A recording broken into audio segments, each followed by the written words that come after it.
Na, glaubt ihr es vielleicht, ich bin kein Koch? Irrtum. Zack. Kochmütze. Hop, hop, hop. Und jetzt geht's los mit dem Kochen. Messer, wichtig.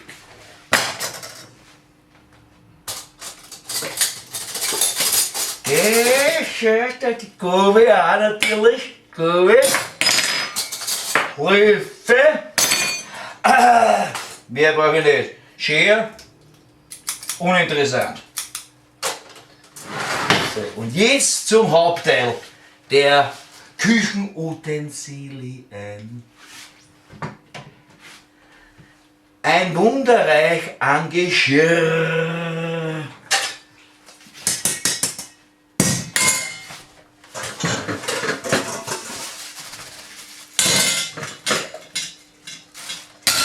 Ah, super.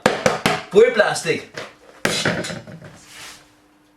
Was haben wir da? Ja, scheiße, das Rückblut da gleich wieder raus. Da ist schon. Astronautenfilm aus den 50er Jahren. Nicht schlecht, gut? Okay, gut. So, was haben wir da noch? Das ist auch gut, der Scheißdreck. Das ist nicht fürs Fitnessstudio, das ist, weiß ich gar nicht, für was der Scheißdreck ist, aber irgendwie kann man es brauchen fürs Kochen. So, dale. Was haben wir da noch? Das ist lieb. Chinesische Küche. So, ja, was haben wir da noch? Ah, okay, leck mich am Arsch. Das ist mir das runtergefallen, da was. Irgend so auf einen kleinen Scheißdeckel.